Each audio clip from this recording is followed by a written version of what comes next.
Afternoon, everyone. We are delighted to welcome you all to another insightful session on connecting the dots. First and foremost, our heartfelt thanks to our esteemed speakers for joining us today and contributing their valuable perspective on this panel discussion. Ms. Shivani Malhotra, partner and MD at Positive Vibes Consulting Private Limited. Mr. Srinath Guru Rajarao, CEO and founder at Grovan Solutions and advisor to board at Naxwell.ai and managing partner at Niche HR Global. Mr. Devang Pandya, Associate Director HR at Proclink and Procstate. Ms. Harini Krishnan, Director DEI and Culture, Global BPO Business at 247.ai. We are truly honored to have such accomplished leaders with us, bringing their expertise and insights to this discussion. To know more about our speakers, you may follow them on LinkedIn. The link are shared in the chat window. Now, on behalf of HRAI, I also extend our warm welcome to our participants to this session on this impactful topic, AI and human intelligence, the new collaboration model for high-performing teams. For more information about HREI and upcoming events, please visit the links shared in the chat window. It's now my pleasure to introduce today's moderator, Ms. Harini, who will be leading today's discussion with her deep insights and expertise. With that, I hand it over to you, Ms. Harini. Thank you so much, Faisal.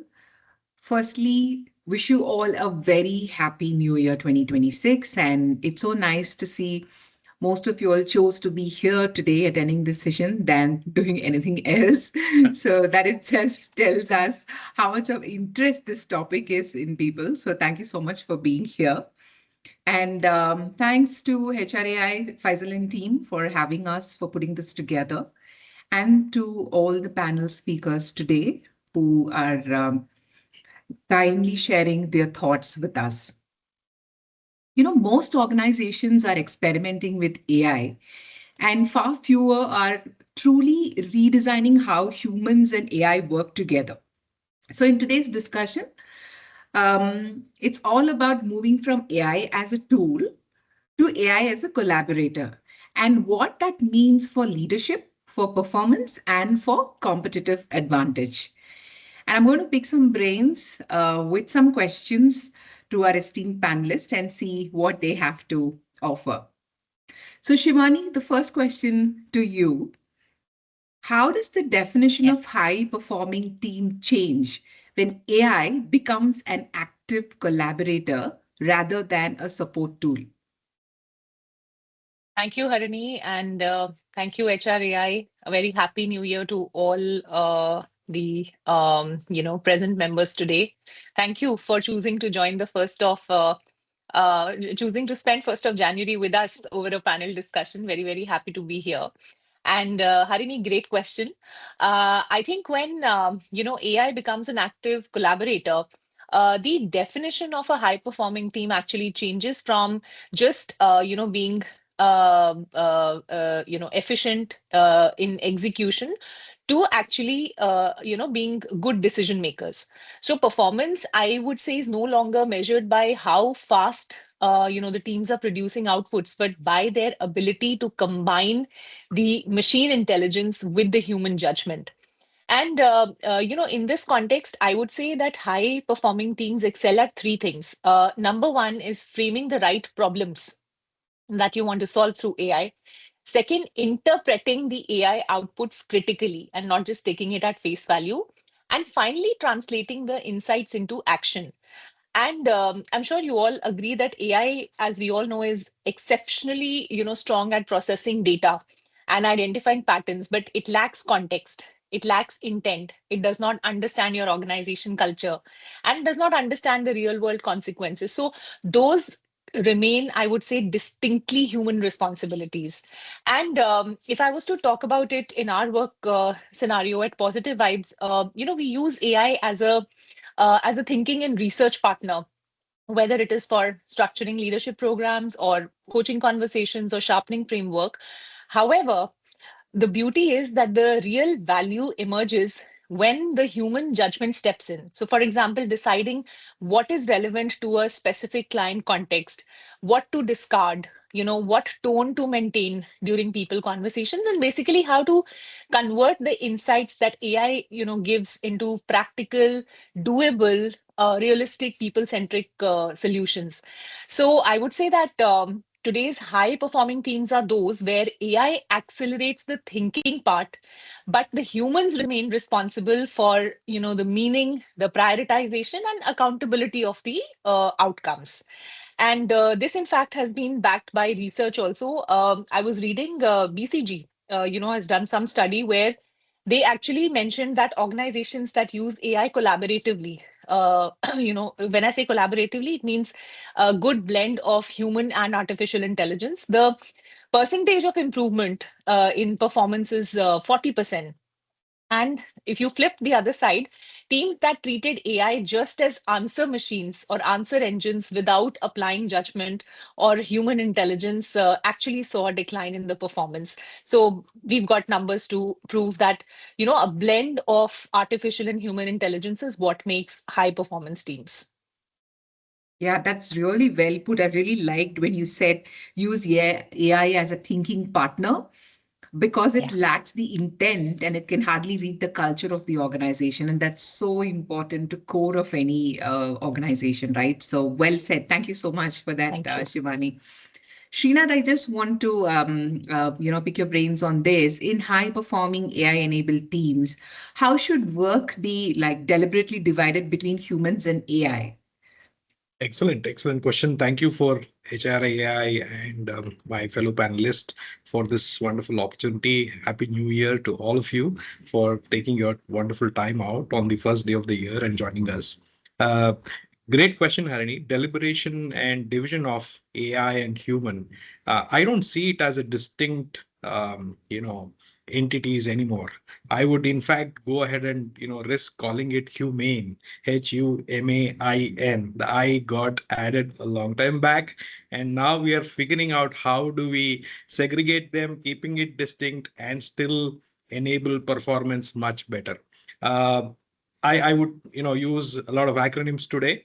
I would say the humans would still be the CECs: coffee, empathy, and courage. To keeping it human.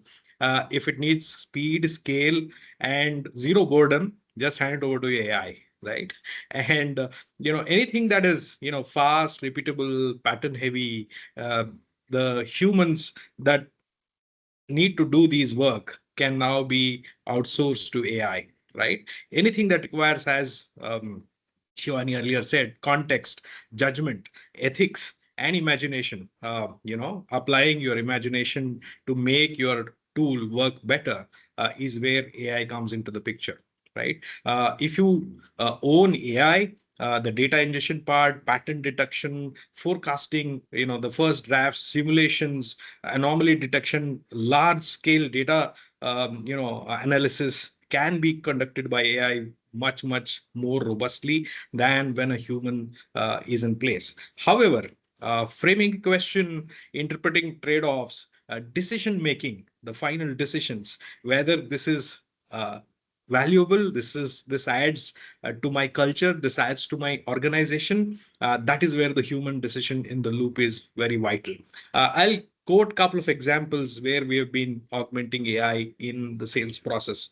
Earlier, lead generation, lead conversion, conversation, demonstrations to the entities about your products and services, all was human in the loop, right? Now it is AI where it generates leads, it feeds into the data, it communicates, schedules, it converses. Also, the demonstrations of a product, particularly if you're demoing a particular product, we use AI bots who go and take through the product demonstration wonderfully well without any glitches. Then the closures, the additional conversations, applying that product to a certain contextual environment of an organization where you're probably selling your product, becomes the human in the loop, right? Where the closures happen. That is where that empathy, that connect, the relationships still matter most, which AI cannot do or replace. I think one more example is where in manufacturing, large scale defects, large scale manufacturing still is very helpful when AI is in the loop, right? When it understands large scale patterns, it ensures that the lines perform much better than when a human was monitoring those. The line stoppages, the stoppages of output, productivity, all that, it gets impacted if these data points are not understood. Today we are able to do that. We are able to simulate environments. We are able to simulate how changes to a particular design on your manufacturing lines can actually impact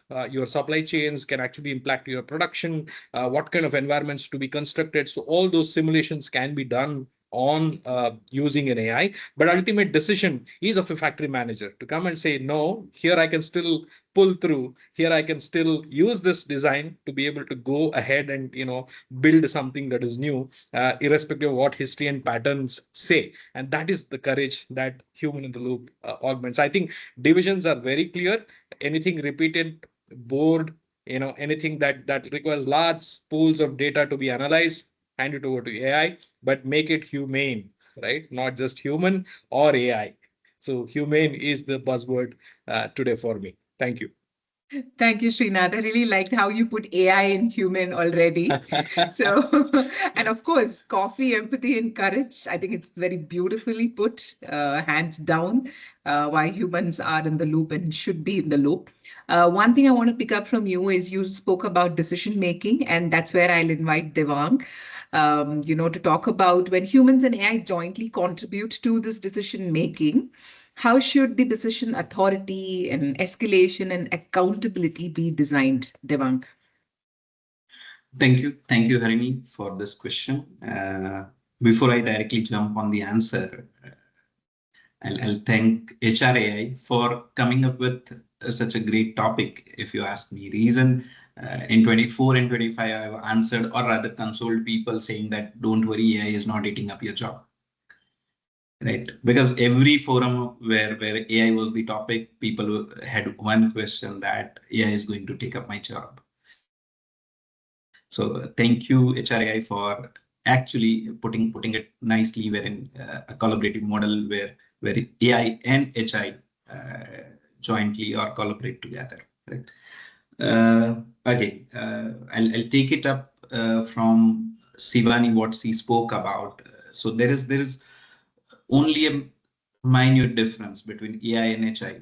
If you see, not minute, rather I would say major difference, if we need to put it. Otherwise, AI is having servers, we have our brains, AI is having data models, we have our social interaction, from where we come to the judgment or decision making part of it. So the only difference is, I think Shivani spoke about it, that intent or decision making capacity, or sometimes the judgment, what we differentiate from AI, right?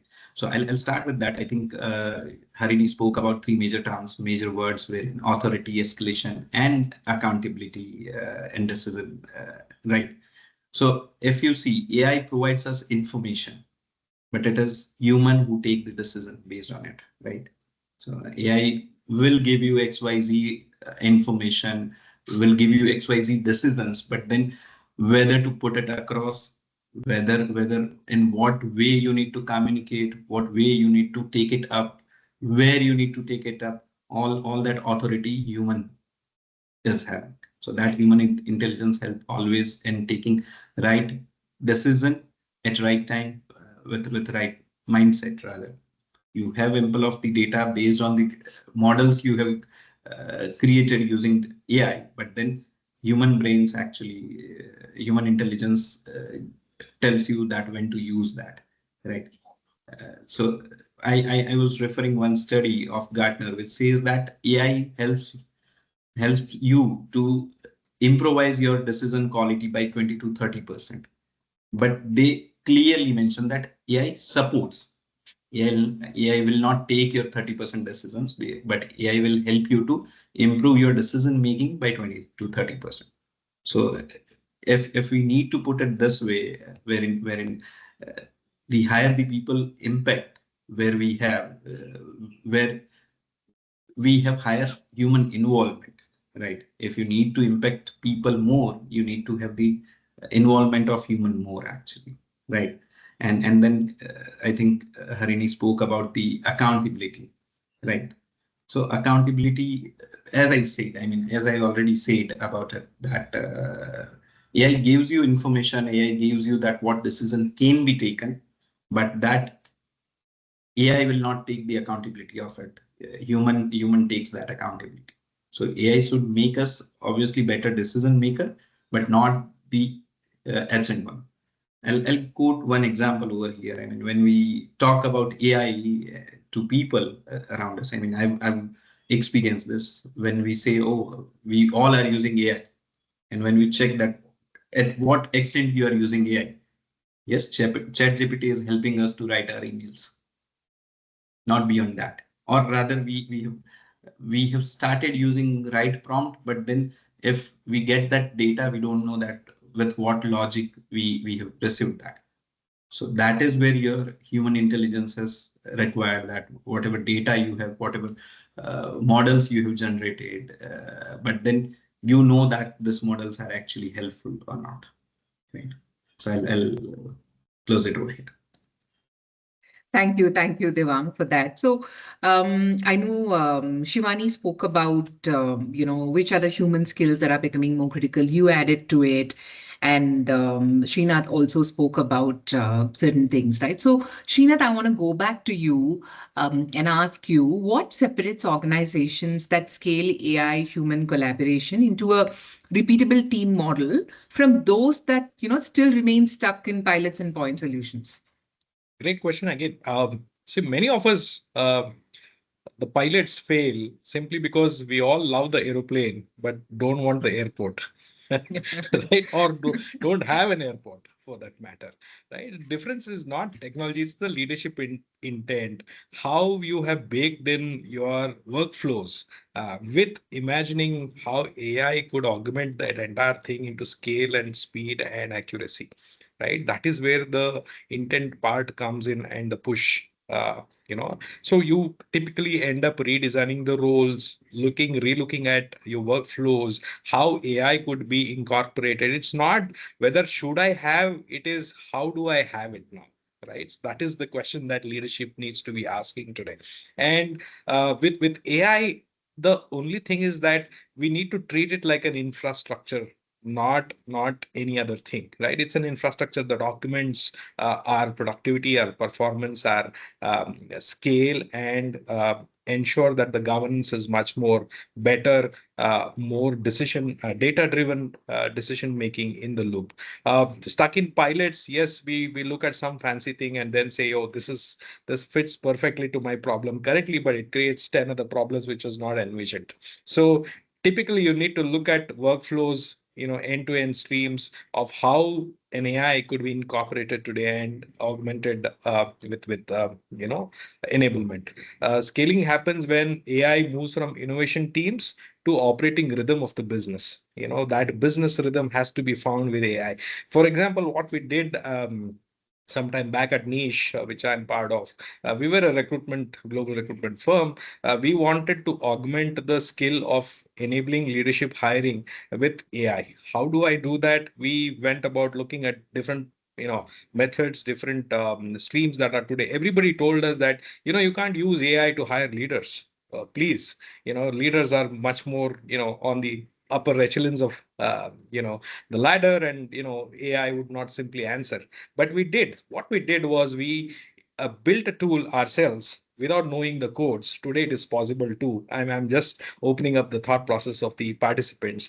Today it is possible without knowing a single line of code, either in Python or any of the latest programming languages. You could build an entire application. So we built an application, an agentic AI driven workflow for sourcing, scheduling interviews, assessing the candidates on the basic questions which you needed a human earlier, and then also asking for gaps in understanding from what was earlier showcased via a resume or a profile to what is needed in a job description. So that gap was filled. Then a human in loop was brought in to understand, contextualize, understand the governance, understand the scale, understand the body of work much better. So this augmented the workflow much better. Today, what we were conducting earlier, we were talking to 10 or 15 leadership profiles a week. Today we are doing it at 3-digit numbers, simply because we have innovated our workflows, incorporated AI,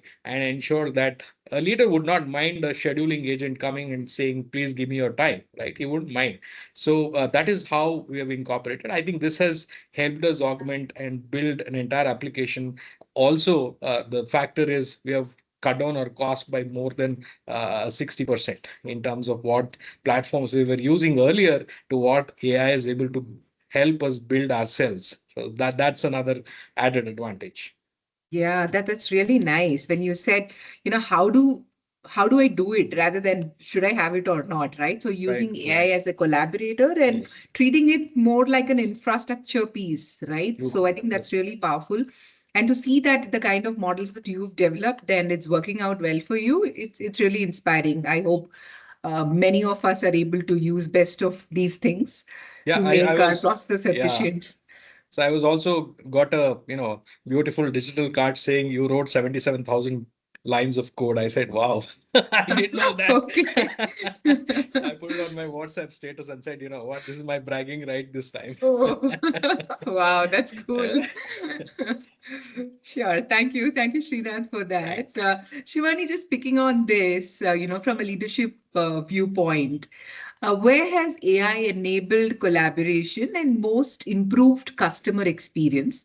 And where has it Hmm. actually risked, diminishing the human connection piece? Hmm. I think again the questions are very well framed, Harini. This entire human plus AI connection in specifically in context with leadership. I'd like to explain this with the help of an example, taking cues from our very own Bollywood, because we all understand that language, I think, much better. So you have a hero, and the hero does everything himself, right? So if you were to equate the hero, it is like a pre-AI leader, who used to rely on personal expertise or at the most Google. But then you have a director, the director who doesn't act in every scene, but he frames the story. So the problem definition is there. He guides the performance, which means leading the teams with, AI. If I was to sort of, compare the two, decides what is there is in the, in the final cut, which is the judgment, and also owns the success or failure of the film, which is accountability. So in this metaphor, actually AI is that high-end, VFX and editing tool, which is very powerful, very fast, very impressive. But it is the humans that bring the story, the emotions, the ethics, and the impact, which is a foolproof, formula for a great blockbuster.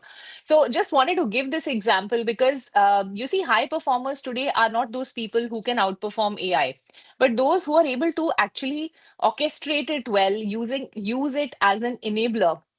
And people who are and leaders who are using AI, I think if you get leaders on a panel and just to speak about how AI has accelerated their own careers within their organizations, I think you would be surprised to see the impact that AI has had on not only people's own personal learning but also their ability to contribute to the organization, because now it's that powerful combo, which is human intelligence and the whole web of artificial intelligence.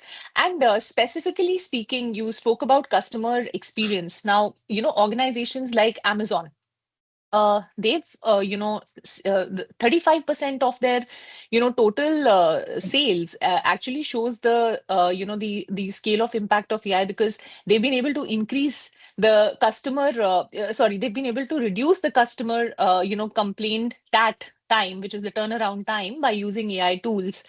And I feel that, you know, in areas where customers want fast resolution and accuracy, that is where AI works wonders. However, like everything else, this also has a flip side. So when you use AI as a replacement rather than an enabler, especially in emotionally sensitive or high stake moments, you know, such as complaint resolution, such as financial distress, any kind of conflict management, you know, areas that require empathy, reassurance, and contextual understanding, that is where I think the human touch comes in.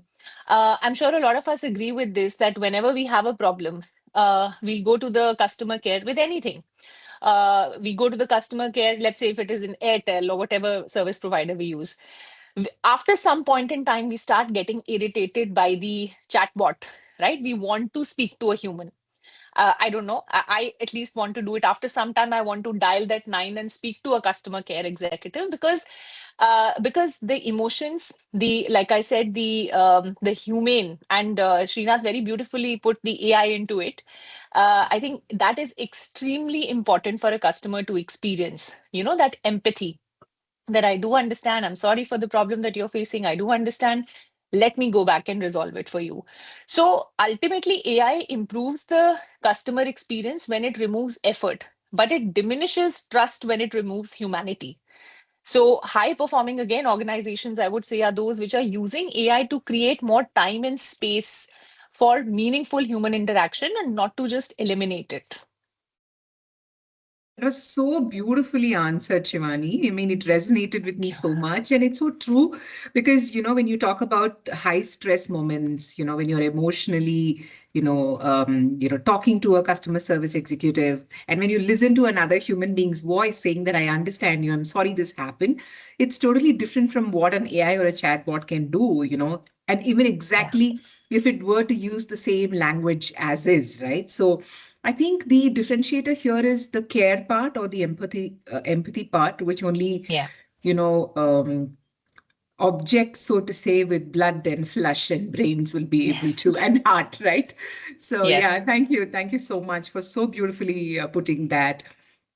Devang, let me ask you this in context to, you know, leadership and about performance management, right? Now, how do we say that leadership must evolve when success is driven by collective intelligence rather than just individual contribution? Okay. Okay. So let me share one story before we directly jump over there. So I'm sure we all have read stories of Akbar and Birbal, and I'll take one from those bunches. So we all know that Birbal was very near and dear to Akbar, and all other ministers, they were envy of Birbal because it was very near and dear to Akbar. So one fine day, in the absence of Birbal, they reached out to Akbar, stating that you give too much importance to Birbal, but we all are equally intelligent. We all are equally smart enough, and we should get that weightage too. Akbar had to be fair leader, and Akbar decided to test them, or rather make them learn the lesson. So one fine day, when Birbal was not available in that assembly, uh, they raised the issue, stating that when I'm sleeping, backside of my bedroom, I hear the strange sound, strange noises. I'm not sure what it is. Can someone go and check? This ministers who were complaining about Birbal, they thought this is the chance to take up, and that's the reason they went behind that road, behind that room, and they found that there were few puppies there, and they were newborn, so they were having that cry and barking sound. So they went back to Akbar, stating that, sir, there are few puppies. Akbar asked, okay, how many puppies? They again went there to check how many puppies, and then they come back saying that, sir, there are 6 puppies. Akbar asked, okay, how many male, how many female? Again, ministers went back to that road, checked, come back saying that, sir, there are four male and two female. Akbar said, wow, okay, how many? I mean, what are the colors? Right. So they went back, checked, they shared the details. And then next day, Birbal was in the assembly, and Akbar asked the same question to Birbal. And Birbal went to check, come back. After coming back, he answered that, sir, there are puppies. There are six puppies, four male, two female, two black, three brown, one white. So I'm trying to connect Birbal over here as AI and human enabler, wherein leader as a leader, Akbar, right, need to use this AI, use of AI, or use of human intelligence in form of Birbal, right? So leadership has moved from decision making to ensure that it builds the system. Leadership today is actually about alignment and collaboration, and not just to control the processes, right? And similar to, I mean, performance management, if you see, it is similar to what leadership is. So it has shifted from, I mean, it has shifted from individual output to collective outcomes, or it has shifted from competition to collaboration, thanks to use of AI and human intelligence. If you see, it has shifted from annual appraisal to continuous feedback system, right? Yeah. Thank you, Devang, for that story. And the best way to understand anything is through storytelling. And today, we really are so behind, storytelling, that we don't realize how powerful it is, a medium of communication, of saying something that can be so impactful, right? So thank you so much for that story today. And of course, all the three of you in your own ways did bring storytelling. So I'm sure that's a skill that you build from experience, and for a lot of the participants and for myself to take away too. Thank you so much for that. You did speak about alignment, collaboration, and all of that. And I know, and I believe that all these things, rest on something basic that's called trust, right? So, Shrina, the question is for you. Trust is foundational to collaboration. So, what governance models will help build trust between humans and AI while managing your operational, ethical, reputational risk and everything?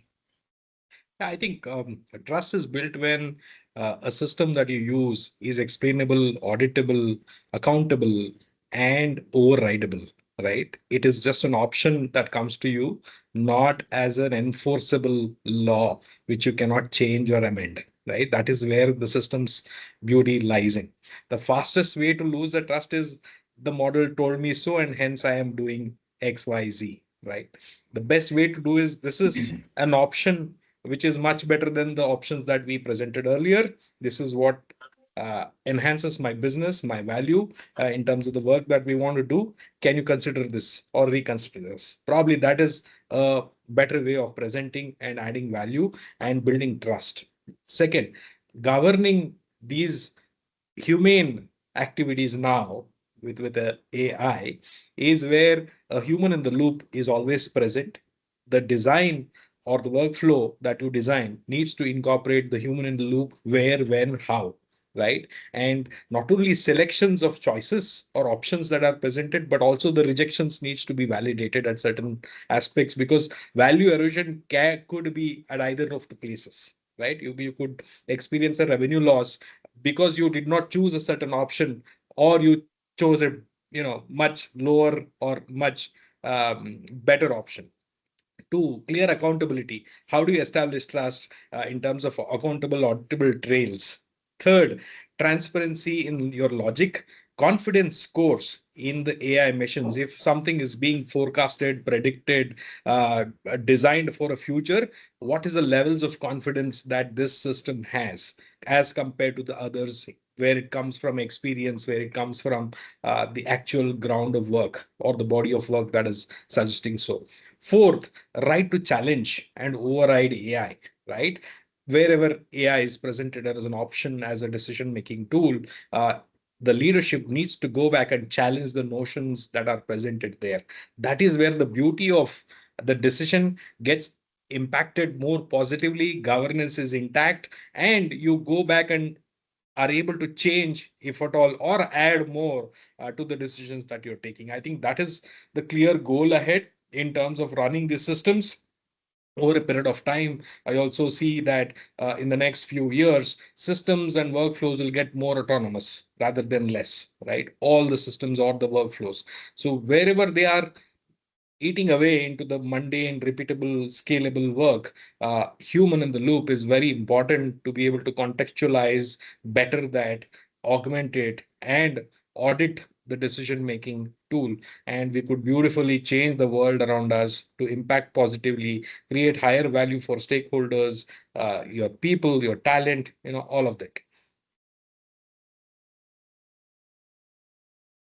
Harini, you're on mute. Yeah. Sorry, yeah, I was just saying that very well captured, Srinath. I mean, you encapsulated it so well. I think takeaway things for me is accountability, transparency, and ability to challenge the outcomes of AI, right? I think Yes. that's an important one. And then, of course, putting audit measures in place to continuously check for biases, right? That's something Yes. that we Yes. deal with day in and day out. So, biases that AI can possibly have with the input system that's given in. So governance around that, an audit mechanism, transparency, accountability, I think all these are the way that it should run. So thank you so much, Srinath, for adding that. Devang, this question is to you from a talent and a workforce strategy perspective, right? How is AI today reshaping the skills mix that's required for a high performing team? Thank you, Harini, for the question. And I'm going back to the my college days. I cleared my college in I think 2005. Before that, I heard that banking system has its first revolution, wherein core banking was in place. I remember the days wherein people were worried, especially bankers were worried that these computers will eat up their job. And those who were not ready to change, they had to take VRS. They were forced to quit, right, by paying them off. So obviously, technological changes will force you rather to update, upgrade, learn, unlearn, and relearn things, right?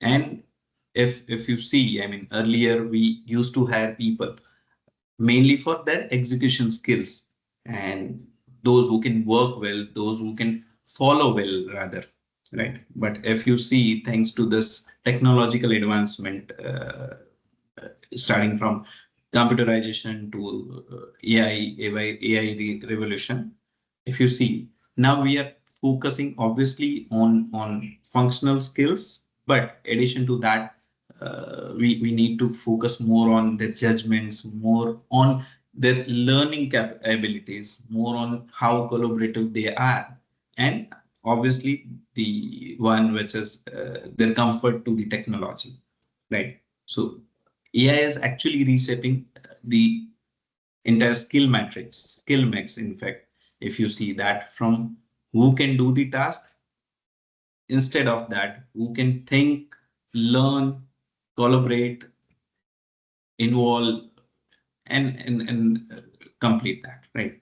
So I was going through LinkedIn, and I could found there are so many different job opportunities stating that prompt manager.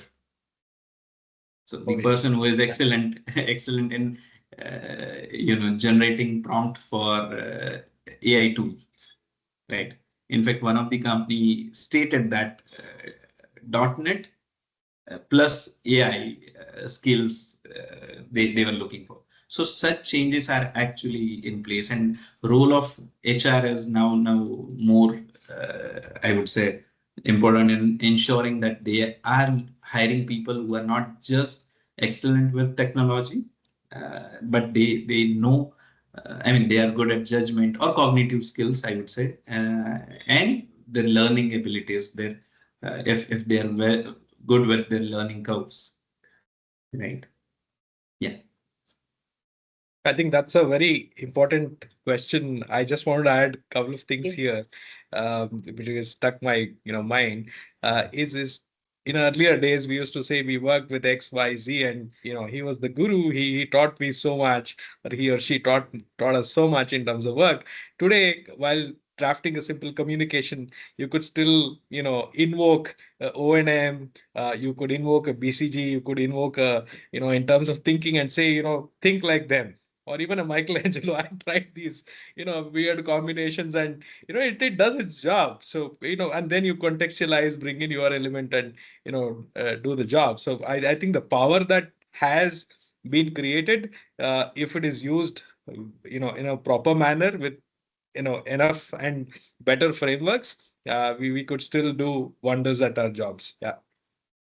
Yeah, that's true. And I also have a personal experience. Like when I was trying Perplexity, I was like saying that, okay, this is what I want. You treat yourself like a research assistant and tell me, XYZ, and tell me what would it cost, tell me what would it, take for me to get there. And I was like mind blown with the result. I was like, okay, my research is done. I didn't even have to spend like hours, right?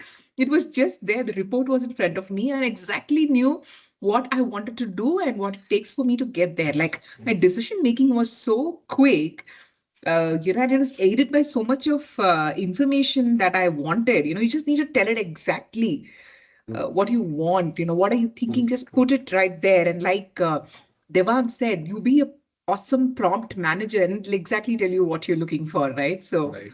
Right. yeah. So I'll just add, I learned one more thing using AI, I mean ChatGPT rather, that you write that make this para a human centric or human written sentences, and that also they'll do. So without emoji, without dashes, that so that is additional you can learn. Yeah. Sure. So thank you so much. Now, before we wrap up, I know we have another 10-15 minutes to go, but I have one question that I want to ask all the three of you in no particular order. Any one of you can pick it up. And I, in fact, want all of you to share your points of view in one sentence. Okay. What mindset shift or leadership behaviors are most critical for AI enabled organizations? I think leaders must stop asking what can AI do, and start asking what decision should never be made without human judgment. Right? What are those instances where a decision is taken without a human be relooked at, and not wait for it. Right? Another one is to be able to understand your organization much better, to be Hmm. able to apply the resources, the infrastructure available for you to make decisions much, much better. And that shift is needed today, to be able to, yes, I will use it where it matters the most and become better. Sure. Shivani? I would say that leaders must shift from being smart problem solvers, using AI, to being the best problem framers. I think the key today is you should know which problem to put to AI, and how to put it. Like you all said, you should be the master of giving the right prompts. Only then AI, you have to apply intelligence. Only then AI will apply its own intelligence. Otherwise, in Hindi, we say कि नकल करने के लिए भी अकल चाहिए होती है. So the same thing applies here as well. So let's have our own akal also. Let AI not take away that part from us. And I think the leaders who will be able to apply their own akal and do the nakal, I think would do a great job. That was on the humorous side, but I feel the key shift is to lead, with trust and judgment. We spoke about trust. That is where the differentiation of the human angle comes in. Where we are building that trust with the, for example, in if I was to talk about my own business, now when we have coaching conversations, AI can help me structure a coaching conversation, but how do I handle the emotions that come in that conversation? How do I handle a difficult question? Yeah. I cannot totally rely on it, and none of us should. So I would say that let's use it as an enabler.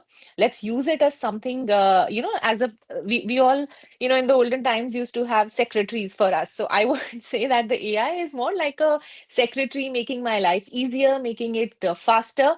But but I am where I am because of my own intelligence and not because of, AI being there. So let us retain that personal angle, that personal, touch to what we bring on the table.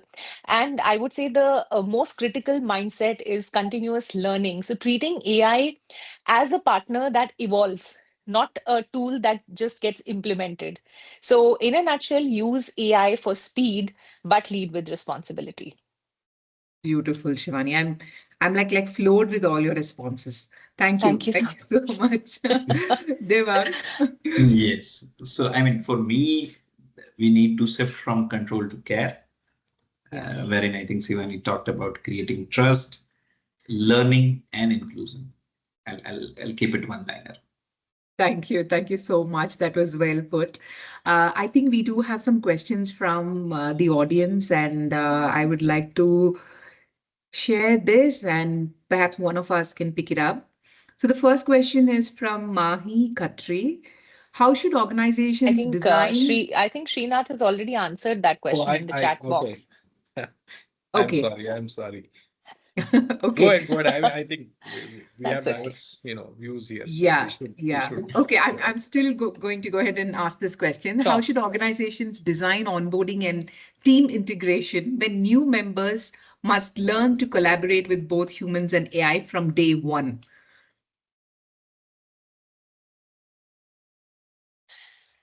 So, as Uh, Srinath has answered already, yeah. can Srinath? No, I think Go ahead. Shivani has something to add, Shivani, perhaps. yeah. Yeah. No, I just feel that you know for somebody who's coming in new into the organization, I would still, and it's my own personal opinion. It may be people may differ with it. I would still say that the first few days of onboarding should be more about human interaction and human touch points than actually putting into the AI part of it. And of course, later on, integration seamlessly. See, if it's AI is not about, something that you have to consciously instill in people. If it is a part of your culture, if it is a part of your processes, if your organization is in the habit of using AI tools, actively to solve business problems, then anybody who joins new into the organization would eventually get, immersed into that. So for me, the bigger problem is not how will they learn AI. For me, the bigger problem is how do they immerse with my other human beings in the organization. So I would put it to that. Yes. Yes. Yeah. So next question is from Neha. How does AI-enabled collaboration reshape cross-functional teamwork, especially between business, technology, and people functions? I think simply put, the communication between different departments, different entities, different systems and practices have become much better. The quality of exchanges of communication has been definitely augmented better wherever the communication channels are leveraged through AI. And we can see that play out quite often these days on various platforms and even internal communications. And co-pilots have been able to assist and augment the communications to ensure that the conflicts are lesser and lesser unless it is a decision that we are fighting about, which option to use or not to use. So I think between people, technology, and businesses, communication, which is a vital organ of the organization, has become definitely superior with the usage of this technology. But still, that human connect, human element is vital to be able to influence better, so that Yeah. decisions are faster and qualitative. Yeah, I was just going to say the circle of influence is only with Yes. humans. So, yeah. Yes. Yes. True. I think we have one last question, but a very interesting one. Peterson Yes. asks, when AI recommendations conflict with human intuition, who wins and why? Excellent question, Peterson. I think great question. Yeah. And a very real question. Because this people who use AI would know that this happens very often.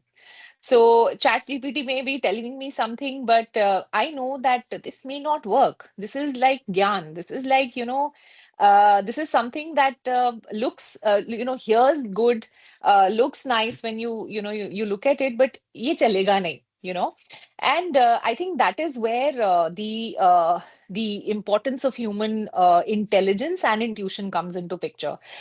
In my experience, wherever I have not let my human, intuition, wherever I have let it, being overridden by ChatGPT or by AI, I have always fell flat on my face. So I feel I would still give my 100% to human intuition. I think it doesn't, because see, you understand your scenario, you understand your organization's culture, you understand the nuances, you understand the people, you understand what are the softer aspects at play, which ChatGPT or AI may not be able to tell you that. So I would say whenever it's a battle between human intuition and AI, do rely on human intuition more. Trust the human intelligence more than the art. After all, it is artificial. I would add, So refer yeah, back to the courage part of it in terms of, decision making. Decisions are made by humans, irrespective of the conflict that is present. Intuition is experience encoded, which is probably not in the memory today. So I would still rely on intuition. If I win, I win. If I lose, I learn. yeah. So I'll add to both of you what you say. So obviously, I'll also go with human intuition, but which is backed by the data or information provided by AI. So I during my talk, I mean, when I was talking about it, somewhere I talked about it that ultimately human is accountable. You cannot put it on ChatGPT, right? So when you are taking any decision, which is obviously your decision, I mean, you cannot just say that, oh, ChatGPT took that decision. If it is not right, we cannot do anything, right? So that way, I'll also go with human intuition. And yes, I mean, we need to use AI recommendation wisely. We need to understand, and then based on that, definitely we need to take our own decision for which we are accountable for. Yeah, so there we go. The verdict's out. Human intuition over anything else any day. Of course, backed by data. So thank you for the great question. And thank you, panelists, for your wonderful responses. I mean, I can really see how much of this we do follow in our daily lives, what kind of influence this has had. And so much of thought has gone into kind of moving from AI just being a threat to being a collaborator, and to be able to have that discussion in a holistic manner has been really insightful for me. And I hope the same for the audience. Thank you so much for being a lovely audience and panelists. Faisal, back to you. Thank you for the opportunity. Thank you. Thank you, Ms. Harini, for skillfully steering the discussion and ensuring a seamless flow of ideas and excellent engagement. We truly appreciate your dedication and commendable moderation. Thank you to our esteemed panelists. Your experience, perspective, and practical viewpoints added significant value to the discussion and help bring clarity to how organizations can thoroughly integrate AI into team structures and way of working. For those eager to learn and grow, the recording of today's session is available on our YouTube link shared in the chat window. Thank you all to our participants for being part of this session. Your presence made the discussion even more meaningful. We look forward to welcoming you to our next session on the topic Future Proofing Your Team Essential Skills Every Team Must Build this year on January 8th, 2026. With that, we conclude today's webinar. Thank you for being part of this journey. Take care and farewell for now. Thank you, dear speakers, once again. It's been a real pleasure having you on this webinar. Thank you so Thank much, you. Thank you. everyone. Thank Have you, a good everyone. Thank rest of you. the year. It was a Bye-bye. pleasure. Thank you. Thank you. Thank you so much.